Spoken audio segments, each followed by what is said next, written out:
access some boring subjects. Understand the risk to our country. Freedom brings people together. You're listening to the We Are Libertarians Network. Learn more at wearelibertarians.com. Welcome to the Chris Spangle Show. My name is Chris Spangle. It is so great to have you here. We're going to do the show that I haven't wanted to do. I hate all this culture war stuff, but everybody's going to be talking about it, so we want you to know what's going on, and we're going to have a healthy debate about it. And we hope you learned something, and we promise everybody's going to walk away angry at all of us. So stay tuned. We're going to talk about critical race theory and Loudoun County schools and school boards and public schooling and all that good stuff right after these messages. Warning. This show is for adults by semi-adults, so the language is sometimes strong and offensive. I don't know what I said. Welcome to the Chris Spangle Show. Our goal is to help you sound smarter while talking to your friends. If you struggle to understand politics, we explain it from an independent, libertarian point of view. With all of the irreverence it deserves, we toss out the screaming heads, put people before political parties, and give context to the news to make you think. Now, here's our host, Chris Spangle, a 15-year veteran of politics and media. Welcome to the program. Again, my name is Chris Spangle. It is great to have you here on a Saturday morning. We are live on Facebook again. I can stream after my 90-day ban. We're live on Twitch and Periscope and YouTube, so join us on most Saturday mornings. So we are glad that you are with us. Before we start, I want to thank all of our Wall Plus members, as they are the reason the show and the network exists. We've got 13 shows, and they pay all the bills here. And we have such a great group of people. Everybody's flying into town next week or next month, and we're going to have a big pool party and catch up, and I'm going to meet people like Hody and Remso in person for the first time, so that's going to be a lot of fun. And you can help continue to grow liberty and the awareness of just like what we do is help people make sense of what's going on around them. And, you know, that is so helpful. You know, we also try to help people find some meaning and find some positive things that are happening in the world. As Harry said, this pool party is going to need a lot of sunscreen. Yeah, so we thank Remso and Harry for being our diversity. Now, we want to thank our $100 a month members, John Pusilo, Casey Feldposh, Lars Nordskog, Jake Edel, Matthew Durbin, Jeff Bennett, Rhinehold, Christy Avery, and Jason Doolittle for helping us fund this operation at such a generous position. And if you want to join and get all kinds of goodies like merch and ad-free shows and the entire back catalog. There's 1,000 episodes from the past of the network, past shows on the network, the Chris Spangle Show, the We're Libertarian Show, all the stuff that we don't want publicly made available anymore is behind the paywall. And you can join on our Patreon at joinwallplus.com. That is WAL+.com. And today we're going to talk about what is happening in Loudoun County. First, let me just introduce the gang. First off, here is the great Harry Price. Harry, how are you today? Going good. I got my coffee, so doing good. He felt oppressed. Remso went to get coffee, and he said, well, why can't I get coffee? And I said, you can get coffee. Go ahead. And he said, well, wait, I can't just be mad at you for no reason. Yeah, but I just wanted to make sure. But it's okay. I've been on edge all week, anyways. We need an equal caffeination level. That is the voice of Remso Martinez, and Rhinehold is also here. Why are you on edge, Harry?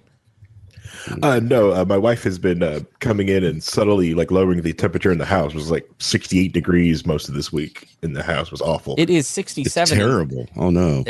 It is 67 in here. I think it's hot. I know. I had to wear a sweater.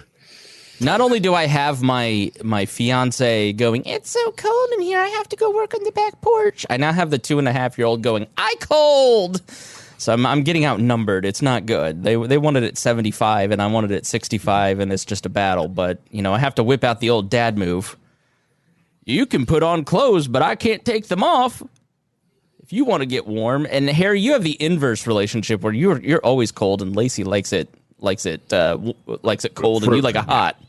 Yeah, correct. Yeah, which is awful, And she just goes over and just pushes the button down, and I eventually feel it, and then have to go back and bring it back up. See, what I would do, what I'm going to do is, in those schools or public buildings where they have the little plastic cases with the locks on it, that's what I'm going to do when I move into a house. I thought about doing that. That's my next move. Either I go digital, I'll just control it through the network, and I'll just bring it up and bring it down. That's right. Hody still remembers the blanket days on when you guys came into my house right here at the studio, and Harry would have to have a blanket on because it was so cold in here because I like it frigid. And Jason Doolittle graciously sent a blanket to you, Harry, for the show, but you never have been to my house since that blanket arrived, and it has been been conquered, or shall I say, colonized by the little one, and that is her favorite blanket. So she stole the black man's resources. All right, yeah. That went a direction I didn't see coming. Well, this show's going to be wild. Rhinehold, how are you doing this week? I'm doing all right. Having a fun up and down swings of moods this week. But all right, good. Me too. I'm really pissed off today, so it's going to be quite the show. Remso is here, host of On the Run on the We Are Libertarians Network, one of the most valuable assets. You guys have to listen to the On the Run show. Remso's show is so fun and so well done, and the We Are Libertarians Network. We have a lot of fun and a lot of weird shit, and Remso makes up 95% of the weird shit. I agree. Give us a couple examples of what you've talked about recently on the show.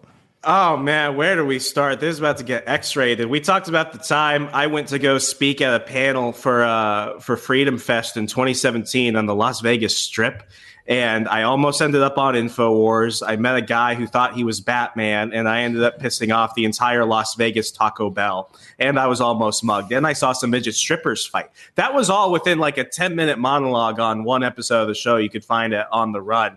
But no, I mean, I guess I'm the only one in a good mood. But before the show started, when you went off to go do, fiance things, Chris, Harry, Rhinehold, and I were talking about what we were going to do for the pool party next month. And, Harry and I are pretty much, Aldi partisans. So we're going to be bringing that awesome $8 blueberry wine.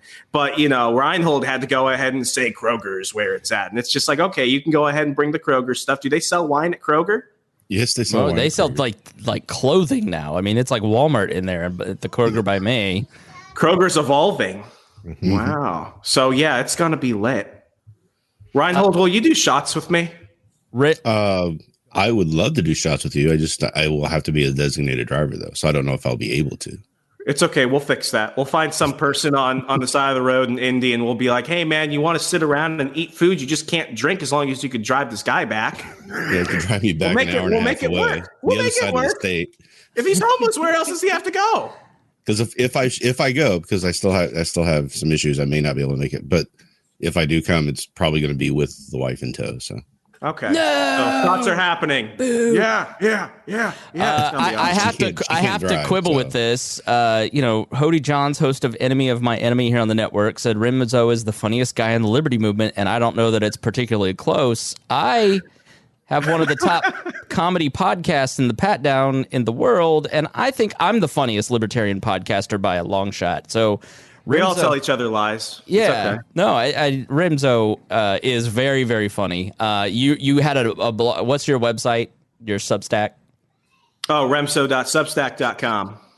And you had a title that made me laugh out loud last week, and I forget which one it was, but I saw... Space Force finds 30 kilos of cocaine on turtle. That was real. Yeah. You don't need to make stuff up when reality is just as shocking. It's very funny. So all the best comedy podcasts, all the funny libertarian podcasters are here on the We Are Libertarians Network by a long shot. So anyways, let's jump into it. I don't want to do this show because the culture war stuff, like, I admit it, politics is different than when I got into it. It's evolved. I've been in it 20 years. I've been doing this show 10 years. And I was in politics 10 years before I started this show, which makes you upset because you realize you're getting so old. I'm almost 40 now. And so it's like the culture war stuff has become... Hold on. My co-producer is asking, you want cheese? You want your orange juice? It's right there. Literally right there. There you go. I hope someone is screenshotting this and making memes as they come. I apologize. We're all just sitting here, and sometimes she just runs up and starts demanding things like cheese and pepper. So, we have a one-room luxury apartment we're all in right now. So the culture war stuff has kind of reached a point where it is politics, and I hate it. And I don't think that it is politics. And I think that politics has evolved from something where, when I first got in and you'd read political media like National Review, Vox didn't exist yet, but like left-leaning thing, like everybody talked a lot about policy. There wasn't a lot of like culture talk and, the culture war stuff. Like there was a little bit of it with like Bush 2004, but it's just not like now where politics is largely a vehicle for people to grow their social media and podcasts. And you look at a guy like Mason Cawthorn, the guy from Virginia, I don't know. Madison Cawthorn from North Carolina. Thank you. Yes. He literally doesn't have a policy staff. He just hired a comms staff. He's on Fox News every night. Jim Banks, congressman from Indiana, a guy that when he was in the state Senate would come and meet with the Libertarian Party of Indiana and say, I want to understand why you think what you do. Is there anything that I could help further in the legislature? He'd meet with Democrats. He'd meet with Republicans. He'd meet with independents, media. He was known as a very conciliatory, thoughtful person. Now he's on Fox News every night talking about how the military is being taken over by critical race theory and is full on Trump because he wants to run for governor of Indiana and knows that comms is the best way to do it as opposed to being a policy wonk. The policy wonks are leaving. So our politics has devolved in the social media era from... listen, I'm not under any illusion, nor am I saying that politics was ever anything other than a predatory practice to extract from the populace political power to enrich themselves. But there was at least some gloss and truth in the public service idea, and that has completely been erased, and it now is just full on gangsterism. It probably, if you had been in politics in the 60s and then you were in the 90s, you'd think the same thing. If you were in politics in the 90s, in the 2000s, you thought the same thing, right? Like, so it just progressively keeps getting more predatory and worse. But this is the era we're in. Politics is the best way to grow your media brand. And the culture war stuff drives clicks. I guarantee when we go back and we look at the downloads 6 months from now, Critical Race Theory Explained will be far more downloaded than why is my deck so expensive and talking about inflation? Because the truth is, you people fucking love this crack. You want it. You want us to feed you Britney Spears being enslaved by a court. Britney. Absolutely. Yes, like if you, 100% on that one. We are going to do a show on Britney Spears, not because it's good for SEO, but because it is a great example of the courts overruling someone's life, not letting her take out an IUD so she can get pregnant, for instance. How is that? That's not freedom. That's not liberty. That's predatory again. So we are not doing this show because we want to feed you that cotton candy that everybody loves. We're doing this show because everybody's talking about it. And Remso and Rhinehold are probably going to be on different sides on this stuff. And I'm probably more on the side with Rhinehold, but we're going to have a discussion that is reasonable, rational, thoughtful, trying to give the best definitions. And because we're going to be respectful and balanced, we're going to piss everybody off because that's the most radical position you can have in 2021 is a centrist, moderated, well thought out position. So if you want to make everyone mad, just be fair. Now, let's talk about what critical race theory is. I think. And before we start, I just want to say one thing. Yes. None of us are experts on critical race theory. I literally have studied a week on it. I haven't looked it up, and I'll be honest, the only people I ever see talking about critical race theory are a bunch of old white guys that say other racist shit. So and 99% of the people talking about it on news media and Fox and all that stuff, they're not experts either. Most of them don't know a thing about it. So. Yeah, I just, to me, it is another one of these moral panics that the right especially seems to get themselves into. But when you look at the lockdowns and COVID over the last year, the left has plenty of them. A moral panic. Let me just pull up the definition for you so you can read it, because once you hear this term and start applying it to your media diet, you will never, ever look away. You'll never see things the same way. And we try to take things through this lens of what a moral panic is. Wikipedia defines it as a moral panic is a widespread feeling of fear, often an irrational one, that some evil person or thing threatens the values, interests, or well-being of a community or society. Some moral panics can become embedded in a standard political discourse, which include concepts such as a Red Scare and terrorism. So we have a lot. Just look up the term and really dive into it, because it is, especially in an era dominated by public opinion, and this is one of the downsides of liberal democratic capitalism, is that it is more governed by public opinion and media than other forms of government. I still think it's the best we're going to do, but I know that a lot of libertarians are starting to disagree with me on that, and that's okay, but I'm not giving in. Liberalism for all. So, but moral panics are what we're going to try to do is not feed into that and the whole they're coming to get you bullshit, because that's what I see when I see Christopher Rufo, who basically decided this was going to be his shtick and this is how he was going to make a paycheck, and really pushed this into the public sphere and is on a million podcasts on the right in the Republican world talking about this CRT stuff.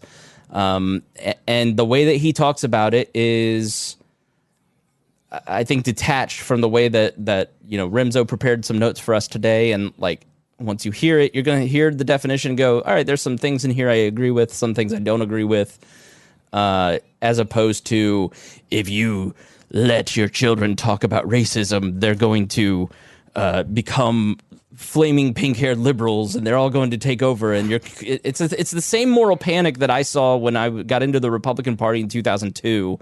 There has always been around education, and it's not an inaccurate thing, a special sensitivity and panic, and every few years there's a new thing.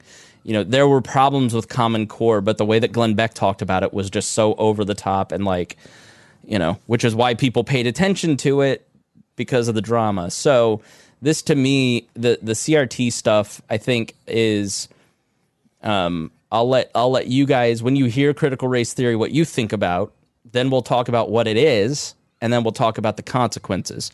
When I hear or see my boomer white friends on Facebook talking about critical race theory, I see them panicking that their kids are going to learn some things that they may not have heard before that are true, like the Tulsa race massacre, and then realize, maybe I ought to be more sensitive to black people, and then they might start thinking their parents are racist. It's almost like I don't want my kids to see that some of the shit that I talk about is racist and insensitive. So it is a tool to basically stay comfortable. I don't have to talk about race. I don't have to listen to other people's feelings about race or other people's true experiences. I don't have to deal with that because they've been propagandized by critical race theory. Harry, what do you hear when you hear critical race theory? Well, see, the thing is, I see it in two different ways. When I first hear about it, I had that at first. My first catch of it is that moral panic stuff, because that's what you heard about it. It's like, oh yeah, you should be afraid of this thing.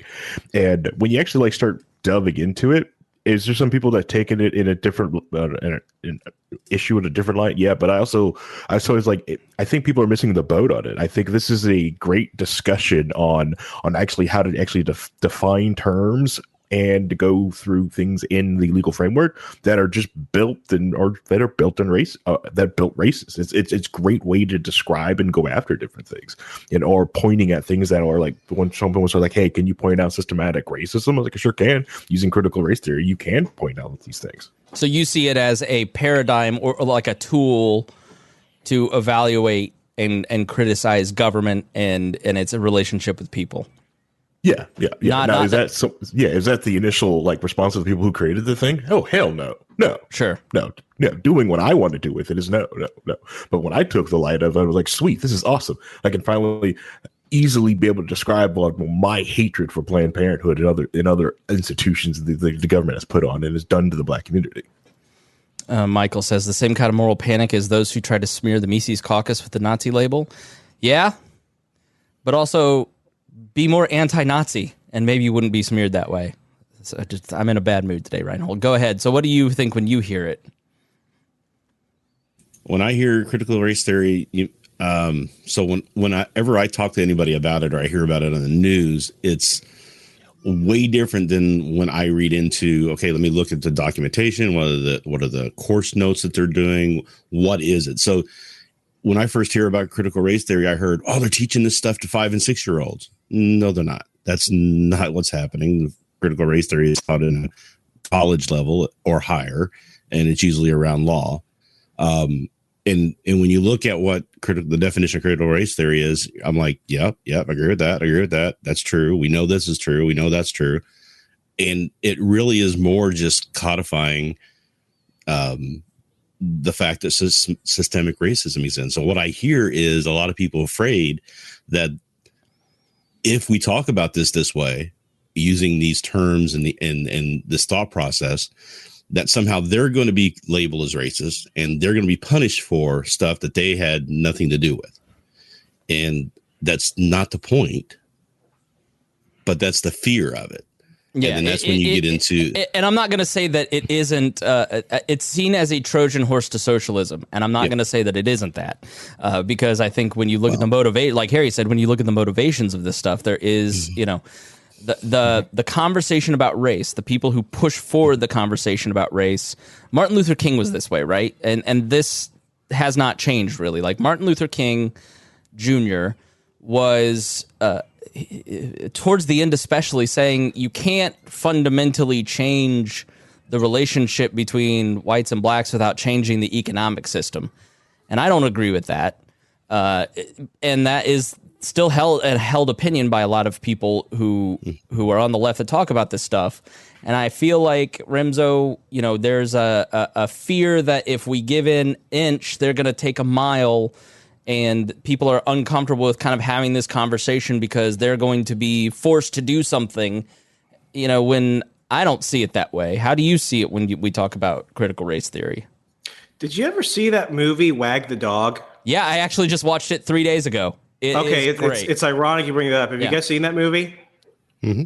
Yeah. Okay, I'm going to use that film as an example for a lot of things. Honestly, I think it's one of the greatest political commentaries ever done in film. So I'm going to use that. When you're talking about propaganda, it is a masterpiece. So yes, watch Wag the Dog, but explain what it is, please, first. Yeah, Wag the Dog is basically about a presidential administration that is basically going in the tanks right before an election. So what they try and do is they literally, they fake a war in a country that nobody really has any contact with. And then what they do is they throw out all this other stuff to go ahead and distract people from the fact that the president might be a criminal. And it's part comedy, it's part, drama, but it's a good film.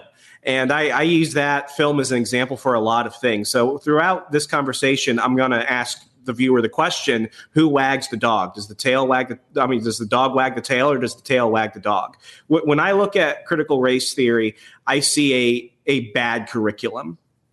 And I see that the syllabi that are being applied by teachers from the high school level onward to the undergrad level and post-grad level, it's done in a way which is not only bad for education purposes, but it's also just based on very ill-defined social theory that is being pushed in order to propagate an ulterior motive. Now, I want to go ahead and talk about this because I hate it when I see people on TV. Let me stop you right there, okay? Yeah. Because I think you just highlighted a difference between our three opinions and your opinion, and this is a difference that I see between people who exist in a more mainstream media outlet or who are just disconnected from news and media completely, and people who are in a right-wing media ecosystem. You have a very defined view of it, that it's curriculum, whereas I think what we said is like it's almost like a worldview. And the people that we see talking about it on social media, because we're not engaging in the conversation, it seems like panic. Okay, does the dog wag the tail or does the tail wag the dog? What do you mean? That's a prime example. Explain that further. So a lot of people are looking at critical race theory from what they think it is and what they feel it is versus what the defined actual version of it is. So we're looking at the intentions versus the application. And what's going to drive something's success, the intention or the application? Because many bad policies get put out in the business world and in politics because the intention is good. Right. Let's talk Patriot Act. Who's against patriotism? But when you look at it, the application is horrifying, and vice versa. So does the dog wag the tail or does the tail wag the dog? I want to go ahead and just talk about myself for a second because I feel like this is kind of important. A lot of people talking about it as experts have never read the syllabi that are being applied by teachers. They've never read the history of critical race theory, and they don't look at the core curricula. Contrary to popular belief, before I became the moron on Twitter that everyone loves, I was actually trying to get into the world of professional policy analysis. I actually cut my teeth doing education reform blogs during the Common Core era. That's how I kind of got into things. So a lot of it was doing the not very sexy work of actually going ahead and having to read the curriculums, having to look at the fundings, having to look at the syllabi, and having to look at the difference in application between what is the education being put onto students and parents versus how is the schooling facilitating that certain curriculum or environment in which you're going to learn about it. So, I look at this primarily from a view of application and intention. We have to go ahead and understand that they're not mutually exclusive and that there are, criticisms to both. This is why lost cause theory, when you talk about history in the South and stuff like that, was not a good curriculum because it's not fact-based. It's a historical skew, but it's being applied in a way which people feel is culturally relevant to them. And at the end of the day, it comes down to people wanting to push a specific view of history and societal understanding onto the most vulnerable people, which are our children who are going to these public institutions. All right, could you further explain like lost cause theory? Yeah, like lost cause theory was the theory that slavery had absolutely no part in the Civil War. And it also goes ahead and it places an emphasis on, racial eugenics, the fact that you do have racially based motives that were pushing black people to do one thing and white people to do another thing. When people hear eugenics, they think of a lot of stuff, but really eugenics places an emphasis on, the material world, that your outward appearance, that your racial heritage and everything else is going to dictate actions outside of an understanding of free will. That plays into critical race theory. That plays into all of this. Whenever you look at something that tries to create different sections of people, eugenics is usually one of the most old-fashioned ones. Mm-hmm. Okay. Yeah.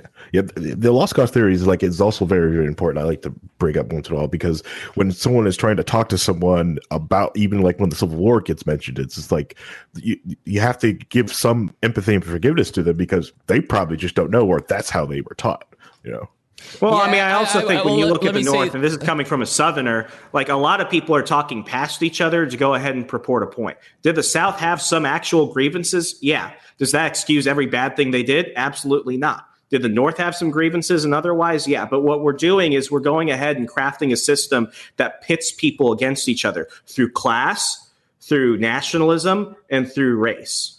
Yeah, so I would highly recommend the documentary on PBS about Reconstruction.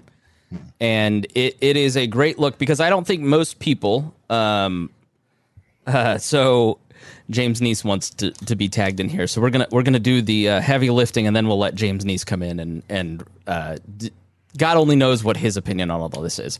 But we, every year we need to reintroduce James Neese to the audience so they understand who and what he is. He's one of the co-founders of 4chan. So that Reconstruction documentary talks, and this is kind of at the heart of a lot of this, is that people, if you talk to people who are 20 years old and grew up in the South, and they don't know what was in that documentary about, Reconstruction and the 1,000 black elected officials right after the Civil War, and then how that led to, by 1960, there wasn't a black person registered to vote in the South, and the legal steps that were put in place. And the lost cause theory was a lot of the propagandistic underpinnings of allowing a lot of this to happen. And it is the idea that the South, like Remso said, there are some things that were, how'd you put it? That they had grievances. Grievances. Right.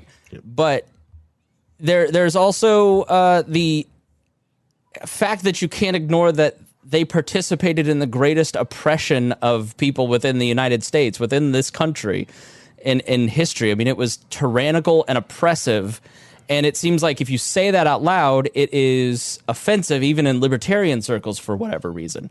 Like why we're arguing about Juneteenth being a national holiday, I'll never understand that. Like it is a moment of liberation, and we should put slavery in its proper place. But when you've never been taught about the oppression of slavery, and the North was participating in the oppression of blacks in the South, of slaves at the time, because the only thing that Northerners knew about slavery was what they had been told by Southerners, that this is good for them. This is, they just don't have all their faculties. They're not real people. They have been, if we allow them to be liberated, they're just not going to, we need them to be supported. And so this is just really good for them.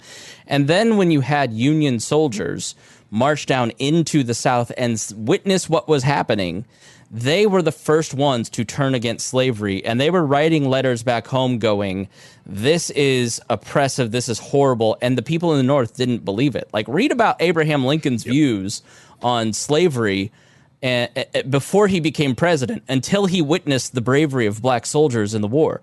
Like, that fundamentally changed him, because he had an experience and got different information.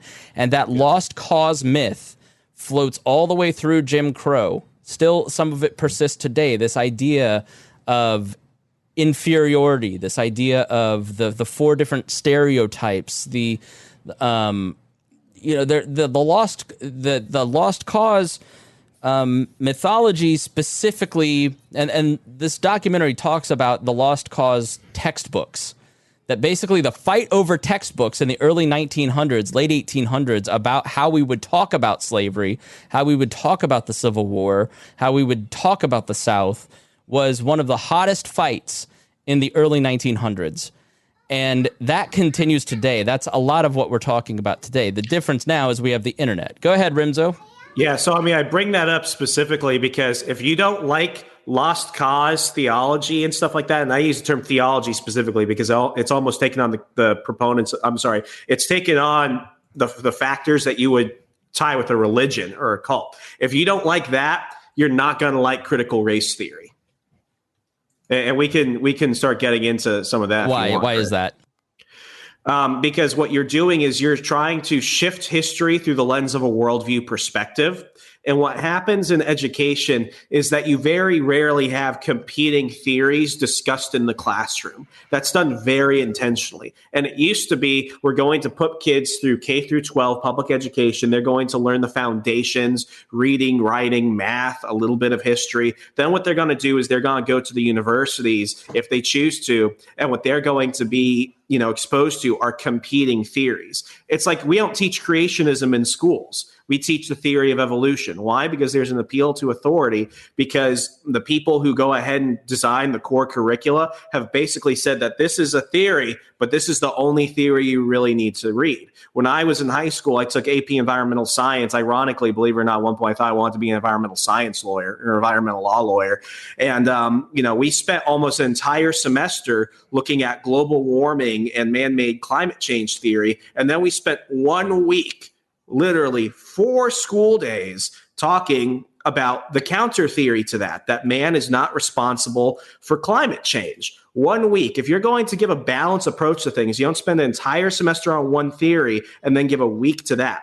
But then again, a lot of it was politically motivated because I looked at the syllabi that my teacher developed. I look at the curriculum that the school district approved. And I looked at the core curricula behind the science that we were being taught. And the majority of it was what I call scientific propaganda.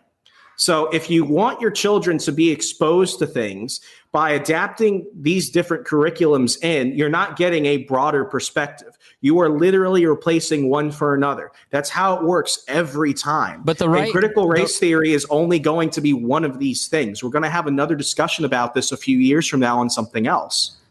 The reality, though, is like Ascalja says here, conflate theory and hypothesis. One has evidence and the other isn't. The problem that we have always seemed to have with the right is that when you look at the history of right-leaning media, it is there to take an oppositional approach to whatever the conventional wisdom is as a means of profit. And so my issue with a lot of this stuff is that they're often as unreliable as the mainstream media because the mainstream media does the same thing, right? Like, so when you look through history, there's a great book called Buckley.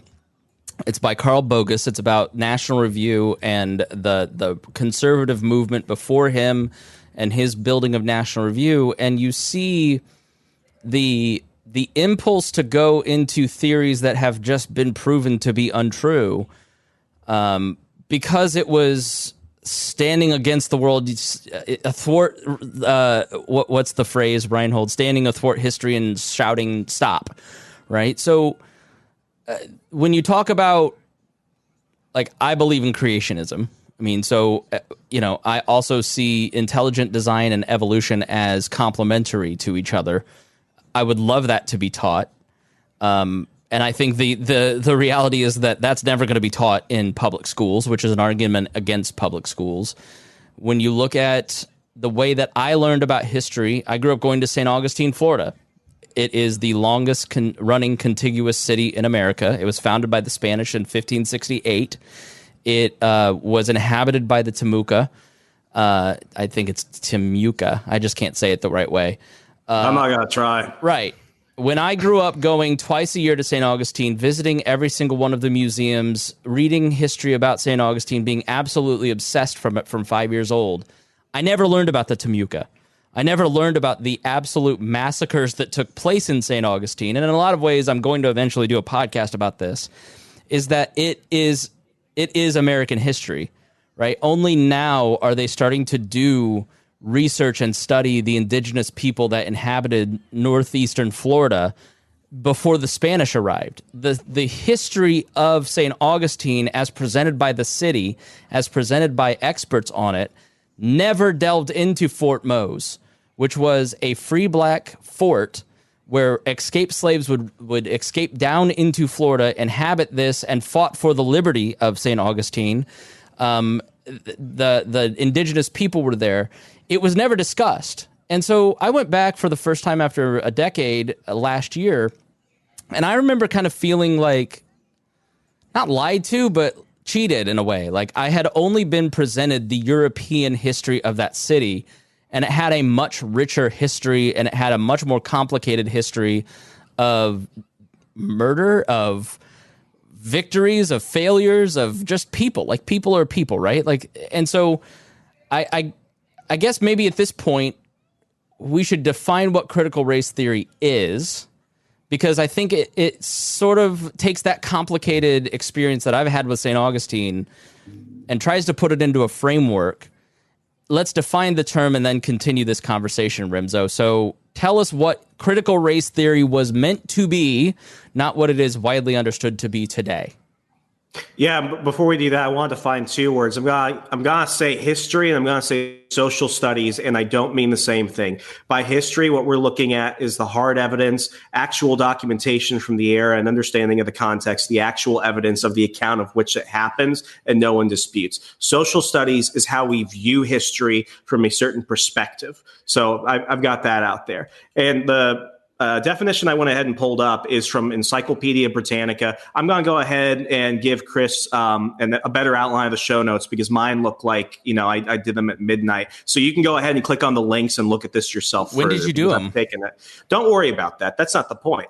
So critical race theory is defined by Encyclopedia Britannica is an intellectual movement, and it's loosely organized framework of legal analysis based on the premise that race is not natural, biologically grounded feature of physically distinct subgroups of humans, but a socially constructed category that is used to oppress and exploit people of color. Critical race theorists hold that the law and legal institutions in the United States are inherently racist insofar that they function to create and maintain social, economic, and political inequalities between whites and non-whites, especially African Americans. So that is the definition of CRT from Encyclopedia Britannica. And what part of that do you have a problem with? What we're going to get into is the intention behind the history of its creation and then the application.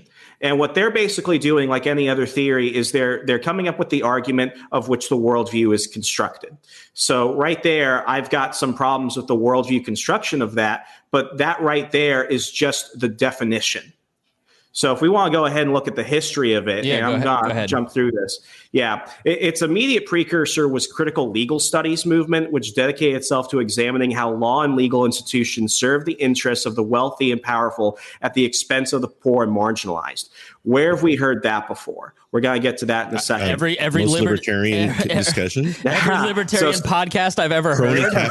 Crony capitalism. We've got the Mises power of the government taken to the people. I mean, this is stuff that's you look at and you can see is reality. So I don't know why people have a problem with it. So the problem is that before you just keep going, let me go ahead and just finish that part, because I know what you think I was going to say. What I was going to go ahead and say was it's establishing classism as the basis. So CLS is an offshoot of Marxist-oriented critical theory that was developed by Karl Marx. It may also be viewed as a radicalization of early 20th century legal realism, a school of legal philosophy according to which judicial decision-making, especially at the appellate level, is influenced by much non-legal factors such as, cronyism, corruption, ideologies, all those factors as precedent principles of legal reasoning. Like CLS scholars, critical race theorists believe that political liberalism, and understand when they say political liberalism, they're talking classical Jeffersonian legalism, was incapable of adequately addressing fundamental problems of injustice in American society. So right there, what they're doing is they're establishing what is the main basis of this? It's classism. What are they saying is the root of it? The root of it is corruption, and despite all the best of the institutions, you can't do anything about it. Then they're pointing out the common fallacy of the ally, which is classical liberalism, which is participating in civil society, which is doing things outside of the realm of the state, and especially by use of coercion and violence. And it keeps going, but right now what we're beginning to see is the framework of which they're identifying the problem, they're identifying the perpetuating factors, and then they're identifying the inherent weaknesses in other groups. So would you argue? First of all, hold on, Rhinehold. So would you say that they've diagnosed the problem correctly, but they have outlined they have diagnosed that government that the wealthy do take advantage of the marginalized. The wealthy do have access to power and use it for their interest in a way that our smaller networks of power cannot compete with. I think most people listening to this program have that same thought pattern, and that when you look at the majority, look at the drug war, for instance, most libertarians look at the drug war and see imbalances in its application in communities of color versus its impact on white suburban kids, right? So, but they're diagnosing, so I understand it correctly, they're diagnosing that the political system of liberalism, i.e. libertarianism and individualism, is the cause of those imbalances, as opposed to the libertarian critique would be that we're not free enough, that we don't have enough individualism, whereas they see it as the fundamental problem. These authors. Yes. Okay. Rhinehold, go ahead. Okay. First of all, scare word, Marxism. Marx had a lot of theories. It wasn't just one big thing. a lot of the stuff that he talked about is socialism, is not socialism, but sociology, and how society works and functions together. Things that we all know is to be true, that we have seen and works. So there are bases and parts of Marxism, as it were, that's things that Marx wrote about that we also know in sociology and throughout history have found out to be true. So there is classism within the society that we have. It has been that way for a long time, and trying to steer people away from seeing that because it might be Marxist is scare tactics that I see all the time. Everybody keeps talking about this is based in Marxism. It's not based in the fundamentals of the political side of Marxism. It's based on the sociological side that a lot of people still agree with today. And so let me put that in other words, then, Rhinehold. Whereas this goes back to Thomas Sowell's conflict of visions. Whereas a person who generally believes in Marxist theory thinks that we can eradicate class warfare, that we can all try to become more equal, that we ought to, or at least try to be cognizant that this class warfare exists and minimize it.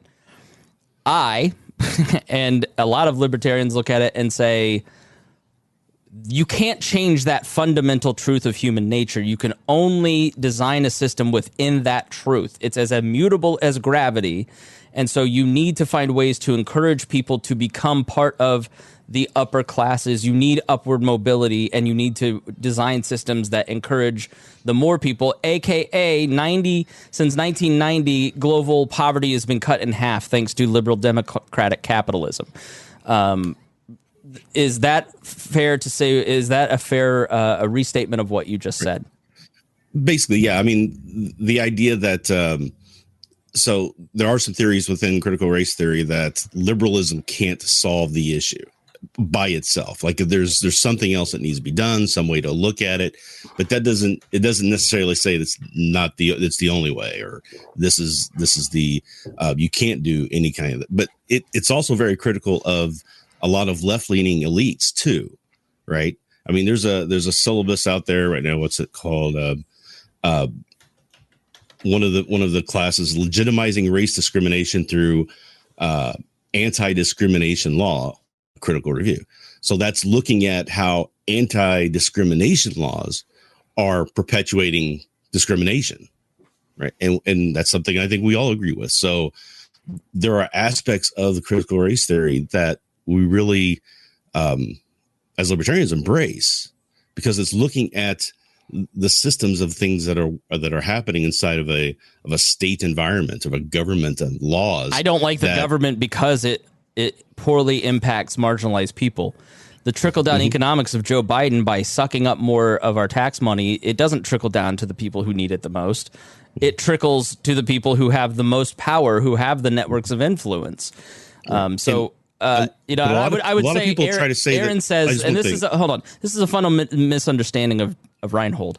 Rhinehold doesn't think there's anything wrong with critical race theory because he doesn't really understand what it is. It sounds like you know exactly what it is. You've just actually looked at it without the hysteria of thinking that these people are going to that they have the power to take you over and have their way with you. Like, I just feel like a lot of the reaction to this is like a feeling of powerlessness from individuals on the right, as opposed to like stepping up and saying, I'm going to out-argue, I'm going to out-organize, I'm going to, instead of like, I'm just going to bitch about it on Twitter. Like, go ahead. I think the perfect example, and what we're talking, you mentioned before, the drug war. So yeah, the drug war is badly implemented. It's applied in a very negative way towards marginalized parts of society, because that was, and this is where we get into critical race theory, because we now know that the whole drug war that Nixon started was done specifically to disrupt black communities, right? And that's how it was implemented, and then that's how it continues to be implemented. It was based off of a racist implementation. That's the basic idea behind critical race theory, is examining these laws and these institutions. Why is the effect of the laws and the institutions that we have today in society, why are they harming marginalized parts of society? Could it be racism? And let's go look and see if it is, apply it, and then determine from there if there's anything we can do about it. It's not about trying to say white people are bad. It's not trying to say that we should punish all the white people and give all the money from the white people to the black people. It is nothing about that. It's not about instituting Marxist ideology in a political sense. There's no way that this country is ever going to be hold on. Let me socialist. It's not going to happen. So let me. Tom Lobianco, reporter that I know, met a lot of times here in Indy, worked for AP, had him on the show to talk about Mike Pence last year. He is highlighting here in this article report. AIDS says Nixon's war on drugs targeted blacks and hippies. Harper's in 1993, I think 93 or 94. John Ehrlichman was the chief of staff. Ehrlichman and Haldeman were like the two guys for Nixon. God, I need glasses. Yeah, so the Nixon campaign in 1968, says John Ehrlichman, and the Nixon White House after that had two enemies, the anti-war left and black people, the former Nixon domestic policy chief said. You understand what I'm saying. We knew we couldn't make it illegal to be either against the war or black, but by getting the public to associate the hippies with marijuana and blacks with heroin, and then criminalizing both heavily, we could disrupt these communities, Ehrlichman said. We could arrest their leaders, raid their homes, break up their meetings, and vilify them night after night on the evening news. Did we know we were lying about drugs? Of course we did.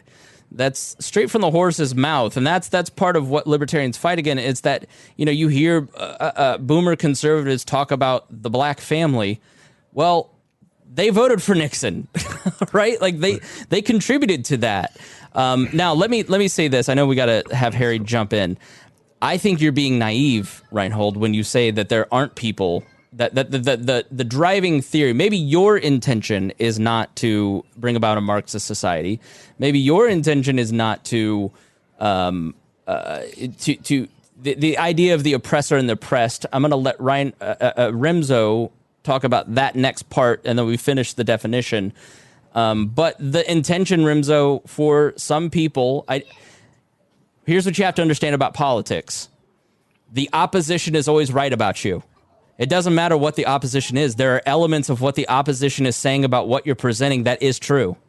You know, if the Mises Caucus is mad that they look like Nazi sympathizers, there's an element of that is true, but it is not fully true, right? Like there is elements of the Prags look like they're hysterical all the time about the Nazis and the Mises Caucus, and they're overblowing it. That is true, right? There are always elements of truth in criticism, in what becomes the conventional wisdom. You have to take that in, change and grow and tweak your strategy, right? So, Remso, there is an element of critical race theory in its design, and the design, not the application, the design that is to bring about a fundamental change to the liberal order of society. Is there not?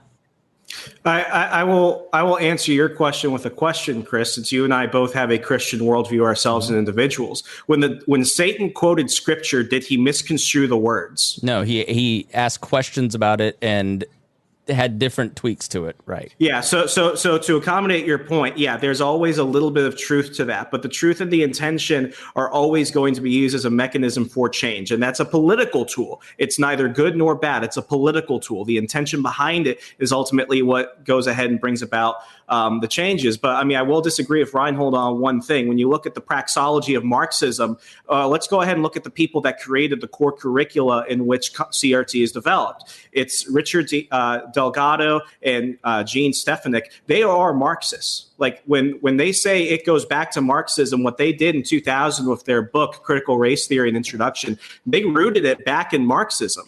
And when we look at the classist structure of Karl Marx, I mean, what we need to understand is that Marxism basically implies, well, it doesn't imply, it states that class is permanent. There is no up and down ladder in the social or economic order. Class is class, and class is never going to change. Now, class structure is what we see every day.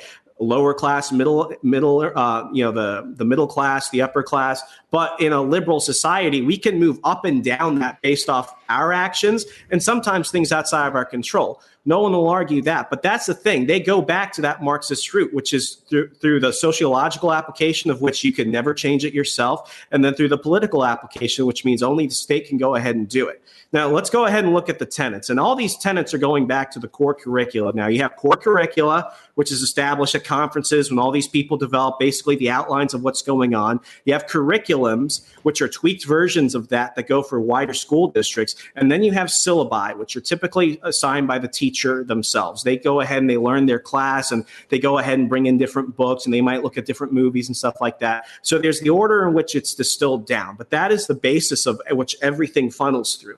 Now, Critical Race Theory, an introduction, first published in 2001, was done by legal scholars Richard Delgado, one of the founders of CRT during the civil rights era through the 60s and 70s, and Gene Stefanik. And what they discuss are general propositions they claim would be accepted by many critical race theorists, despite the considerable variation in belief among certain members. That's where you get the changes as everyone wants to apply it in different ways. The core tenets are basically this. 1, race is socially constructed, not biologically natural. 2, racism in the United States is normal, but not aberrational. It is common, ordinary experience that most people of color are going to encounter. And 3, owing to what critical race theorists call interest convergence or material determinism, those are both Hegelian dialects, which goes back to Karl Marx. Legal advances for people of color tend to serve the interests of dominant white groups. Thus, the racial hierarchy that characterizes American society may be unaffected or even reinforced by ostensible, I don't even know what that word means, I'll admit that, improvements in the legal status of oppressed or exploited people. Point 4, member of minority groups periodically undergo differential racialism or attribution to them varying sets of negative stereotypes. It's basically stereotyping. The stereotypes will change because of society changing. I know that much. Again, depending on needs or interests of whites. So basically what white people need them to be, they will be, or vice versa. You can go ahead and stick your different groups there. And then 5, according to the thesis of intersectionality or anti-essentialism, no individual can be adequately identified by membership in a single group, i.e. an African-American person, for example, might also identify as a woman, a lesbian, a feminist, a Christian, so on. And then finally, the voice of color thesis. And this is the one that I think a lot of this is the one thing where when the right wingers go ahead and scream that this is going to make kids uncomfortable, I think this is the primary part of it. The legal color thesis holds that people of color are uniquely qualified to speak on behalf of other members of their groups and subgroups regarding the forms and effects of racism. This consensus has led to the growth of legal storytelling, which is a movement which argues that self-expressed views of victims of racism and other forms of oppression provide essential insight into the nature of the legal system. When we hear that today, it's the life experience. It's, you don't go ahead and talk about this because you've been somebody that's benefited from this, so therefore you can't talk and let somebody else talk. It gets really muddied and complicated there. But those are the core tenets. I completely disagree with that, first of all. First of all, I want to do is I want to go through these points. Which of these points do you disagree with? Let's start at number 1. Is that something you disagree with? Let me pull it up. Race is socially constructed? No. Okay. What about point 2? Racism in the United States is normal. I won't say it's normal because I don't think they define it as that. I don't think most people are racist.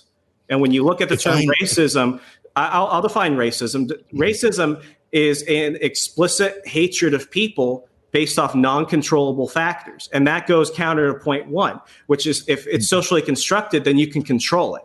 You can't control your race. That's the problem. So it's not a hatred.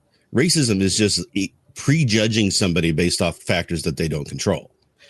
But then again, it goes to things outside of race. It goes towards religion. It goes towards where you live. It goes towards a lot of things. Right. There's all kinds of bigotry, which is treating somebody based off of other factors that way. So somebody's gender, and there's another word for that, right? So there's other words for those specific instances of bigotry. Racism is just one of those that is defined by a person's appearance of race. And it's not necessarily their race. It's their appearance of race, because it is a socially constructed thing. There are no real races that exist. Scientifically, it doesn't exist. What am I? So you are a human being. Yeah, but what's my race? You're an individual. I have no idea, and I don't care. You see me, Rhinehold. What am I? His name's Martinez. He's That's my thing. Mexican. No, but that's what I'm saying. When I look at you, I don't. It doesn't affect me in any way. You can say the word, but you can say the word, Rhinehold. I'm white. But ethnically, okay. would I meet the typical standard of whiteness? No, I'm part Asian. I'm part Hispanic. I'm all these things. But what is the outward race? I'm white.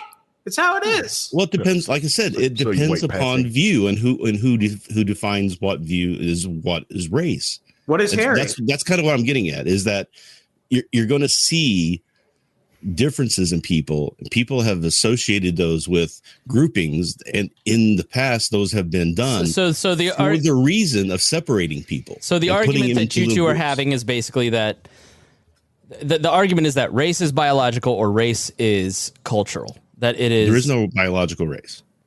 I mean, there's melanin. Harry has more melanin than I do. It's not. It's random though. It's not. It's. Yeah, but Harry's black. Is technically as race. But Harry's black. No, Harry, you're not allowed to talk. No, white men are talking. I'm orange right now. It doesn't matter. and that's the last part that you were having a problem with on the list of things was that it is important to hear from the people who are victim of racism. It doesn't say that people who haven't seen or been victimized of it can't talk about it. It's saying that the people who are more important to hear from, and they should be given some sort of eminence over having that discussion, right? Just like how we've had this whole discussion and not one time asked Harry. That's a good point. Yeah, this. Maybe we should do that. Maybe we should go ask Harry. You know what he thinks. You're about right. it. You're right. We have not let our black co-host talk. It's proven the point. We have not. This white man has been speaking for Harry this entire time. So exactly. After we get back from this break, we're going to let Harry talk. Oh.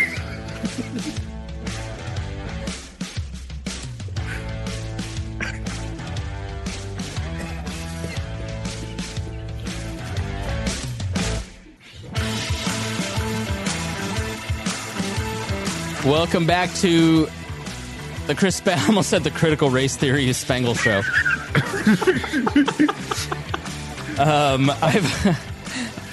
I apologize if, Harry, you were offended, but I couldn't help myself. I had to go to break before. I think, Harry, you're always the most level-headed on the show.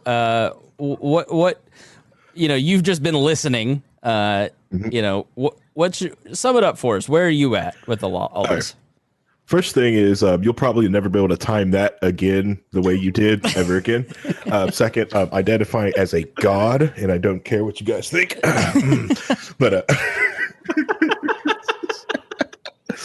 But yeah, all right. So the whole I with Rhinehold on that whole like the race is almost is a kind of like a social construct, because like the one is because when we're learning more and more about how how humans actually moved around, and that race is just more of a group of individuals that lived of course in a different area but always kept moving around anyways, and people just picked up like different things. It is a different world view of history and how humans are built, because it's also freaking complicated. So it's right. I can understand it because I prefer to be called a racial chupacabra. Well, because like I appreciate Remso stuff. Like, yes, he identified white, because when I look at Remso, I see a white guy. Yeah, he's white passing, but that's a social construct of when you sit there and go like, yep, white guy. This social term I use to describe somebody, because like we all know that, especially like Remso probably definitely knows, is that technically Hispanic is a made up race that someone put down on a box check just to I'm so glad you said that and not Latinx. Oh, sorry. I apologize. Latinx. Yeah. Well, it's just the same way when someone goes to like, you're like, oh yeah, you know him. He's Mexican. I'm like, it's not Mexicans from Puerto Rico, and Mexicans not a race. They're more European than anything. So, but anyways.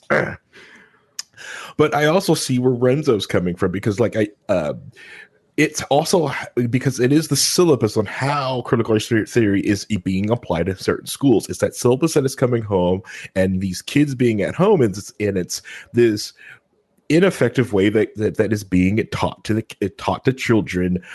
It's not like if they're actually being taught critical race theory. It is that it is slowly interjected, like with the dogma in some people's school systems. Let me ask. Finish your point, and then I'm going to ask a question, and we'll go towards the school stuff. Finish what you were saying. Sorry, I would just say it's just how, because it's a lot of the school systems, they're not overtly teaching critical race theory. It's not in the books. That's not what they're teaching. But it's almost wordplay, because it's the adults, teachers that are going into the school system that are just kind of bringing it up or just tossing it in.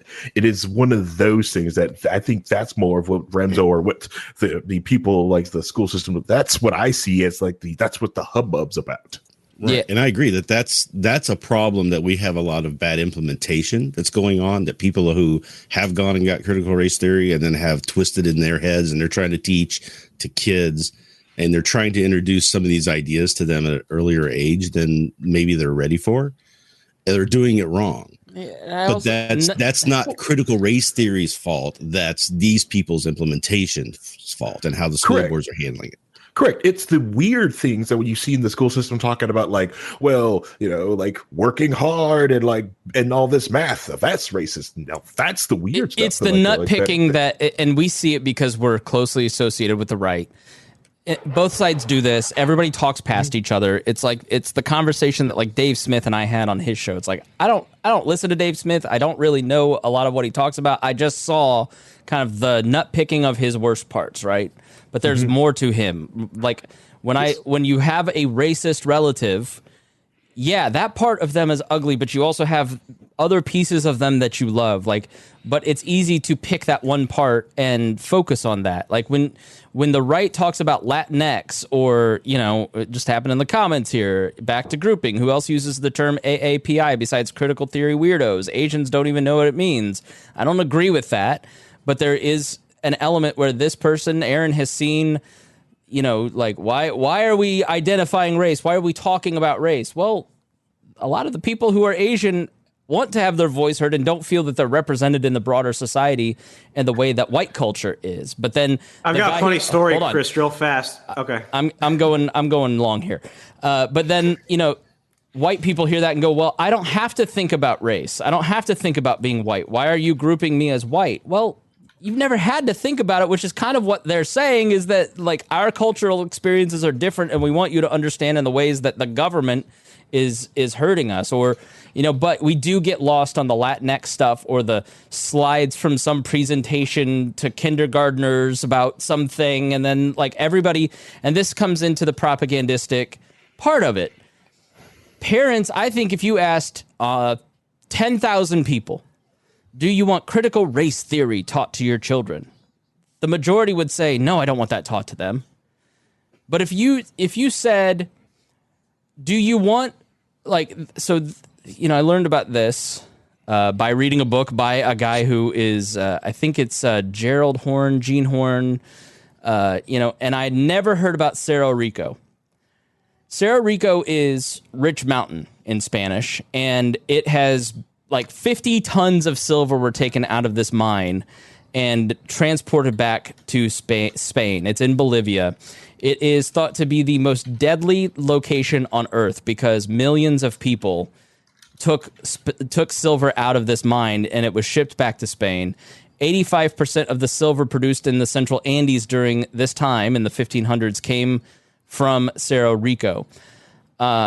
This was a slave mine where the extraction by the Spanish took the resources of this country back to their place and left the Bolivian nation underdeveloped for many years. That is a black mark on and a complicated legacy on the history of colonialism.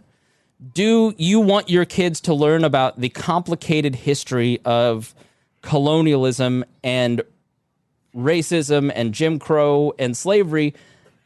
Most people would probably say yes. I want them to understand these complicated themes because it helps me understand what's happening today. But people like Christopher Rufo put it into a neatly packaged thing that I don't want that. I don't want that taught to my children. And I think that's where like the and then the screenshots, like people are talking past each other, where if you sit down and talk to people, Harry, you go, well, yeah, I don't know. I bet if I asked my Hispanic friends, they'd think that the Latinx thing is stupid. If I talk to my black friends, they don't really know what critical race theory even is, but they want people to understand the complicated history of this nation. And white people, especially older white people, seem very averse to even talking about whether or not we should learn that history. Like there's a weird, aggressive response to it, Harry. Mm-hmm. Yeah. Well, just if you go I think most Hispanics or people you would these describe the group that's called Hispanic people. If you even use the word Latinx, most of them will look at you like you have a third eye. They have either never heard that term or goes, just stop that. I think what is also bring people, especially when you bring someone in the warehouse, is I think the best term I've ever heard is called the Afro Caribbean things, these are black people who speak Spanish or for the Caribbean who identify more with the Latino community than they will ever with the American black community. It's these terms that a lot of people use for a lot of these races. They're just used to help identify the group. People's brains, the human brain is lazy. It likes to make stereotypes because it likes to put things in boxes. If you don't think your brain does this, or you think you're absurd from this, go ahead and think of your drive home, your commute, your hour commute. You will not remember half the roads that you did. You'll just honestly go on an autopilot, forget the majority of it, and somehow end up at your doorstep. Your brain compresses information. Yeah. Which is what Wickender says on Twitch. It's easy to teach glossed over myths of history. And, social history is fairly new. People need to understand that, the great man theory of history. Let's talk about the teaching of history here. Make sure you check out the history of modern politics here on the We Libertarians Network, hosted by myself and Matt Whitliff. History has typically been written by the people who were the best educated, who were in positions of power, who had the greatest wealth and could learn writing, and had the means to publish their books, so their thoughts were preserved. That's true up until the media revolution of the 20th century, when you start to see in the 60s and 70s social history start to come in, which is the social or the people's history of the Great Depression. Where instead of talking about Roosevelt and what he did with the Great Depression, we're talking about how people experienced it. So as the wealth in the United States has expanded to increase the ability of universities to hire people, have more diverse voices in the media, you're starting to see different experiences be shared, right? I have no problem with that.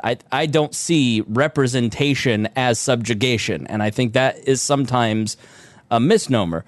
But that gets down to the fundamental question of what do we teach?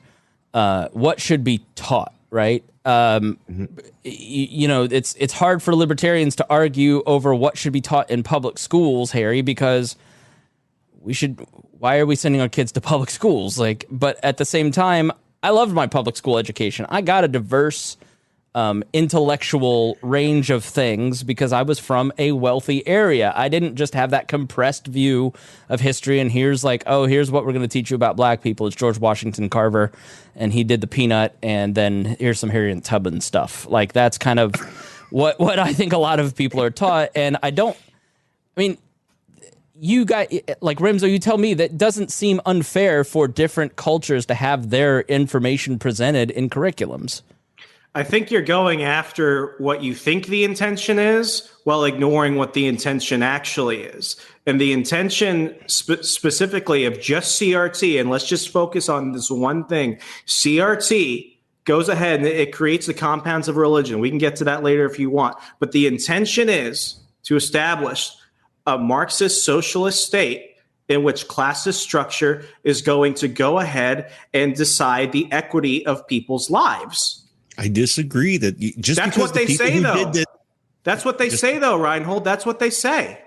That's what's in their own curricula. That's what's in the curriculums that are established by the school districts. And then when you look at the syllabi, that's actually what's in the final phase of it. How do we bring about the changes? That's just what they're saying. I'm not putting words in their mouth. That's just what they themselves are saying.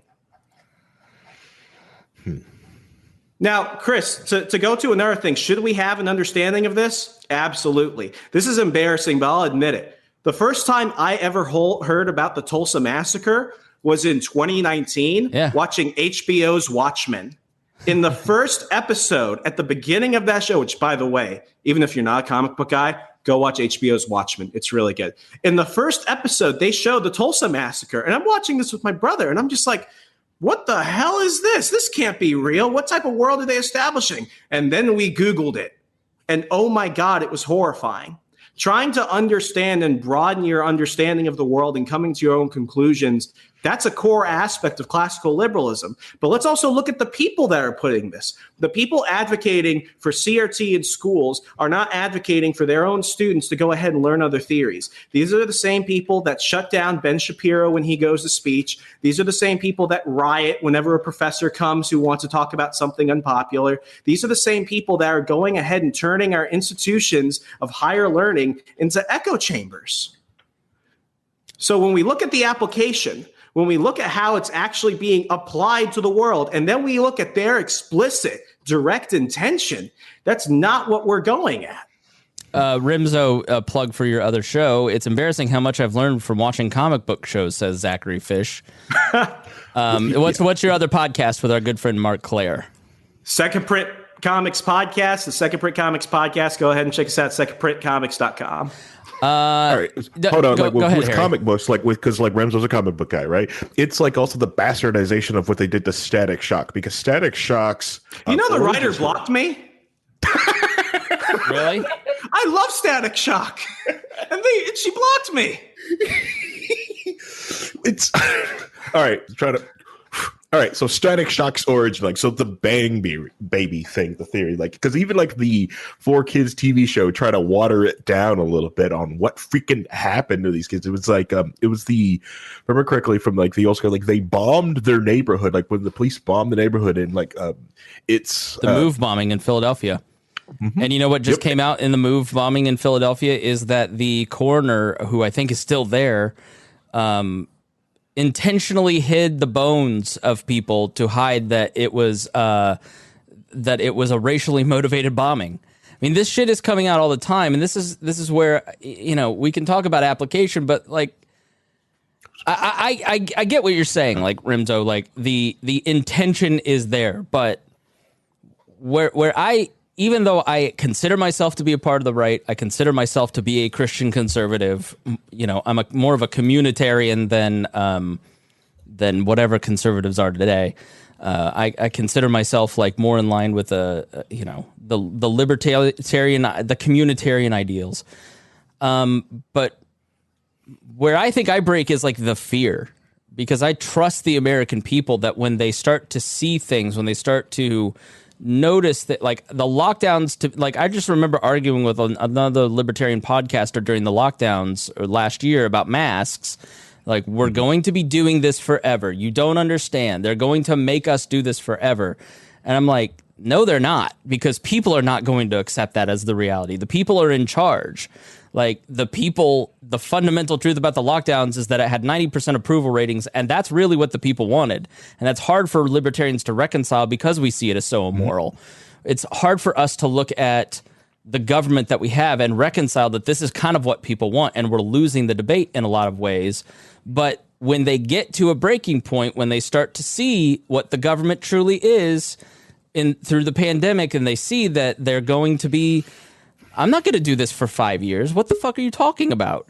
That the people rebalance that the pendulum does swing, but there's always the tension in our society is it leans towards moderation, and that the takeovers that both sides of the extremes kind of hyperventilate, it never really occurs. It always moderates. It always comes about. Like, I mean, what do you think of that? I mean, I know I'm right, but I'd love to hear your opinion.